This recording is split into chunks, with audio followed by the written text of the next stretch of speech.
You know, obviously, you and Bachmann, both from Minnesota, both appealing to a lot of the same voters, evangelicals, social conservatives, Tea Partiers, and you've been taking some shots at Congresswoman Bachmann recently. You say that she has no accomplishments in Congress, that she makes a lot of speeches but doesn't get results. The question I have is that fair? The Congresswoman founded the Tea Party in the House. She was the first congressperson to call for repeal of Obamacare. Given the fact that she was in the minority until just this January, aren't those accomplishments?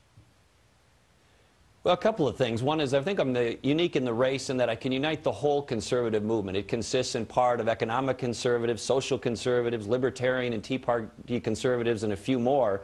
I've got a record that can authentically and genuinely appeal to the whole thing. Many of the other candidates appeal primarily to one chunk of that, but not all of that. So that's one of the advantages I bring forward. And as to Congresswoman Bachmann or any other candidate in this race, I think one of the minimum prerequisites for being the next president of the United States in these most challenging of times that you have executive experience, that you've run a large enterprise with a public component to it and achieved results. I have done that. And my comments about her record, if you just look at her record in Congress, you know, there's great comments and, you know, offering amendments that didn't pass and the like. But as to these things that we're concerned about, cutting government spending, getting health care done the right way, not talking about it, but actually doing these things, accomplishing these things, getting results. I said her record's non-existent. That's not disputable. That's a matter of fact. Well, I mean, she was in the minority. She couldn't defeat Obamacare by herself. Well, we're all held to our results. And so, you know, whether you have talked about it, whether you've given it rhetoric, one of the themes, I think, in this race is going to be after Barack Obama. He came through Iowa and other places, gave these soaring speeches, these incredible comments. People here, the Democrats, bought it in Iowa. And then it catapulted him to the presidency of the United States. And we now know he wasn't prepared for the job. He hadn't run anything. He hadn't done anything. And his record of results was essentially non-existent. We don't want to repeat that mistake. Well, I have to ask you, are you comparing Bachmann to Obama in terms of not being prepared for the job?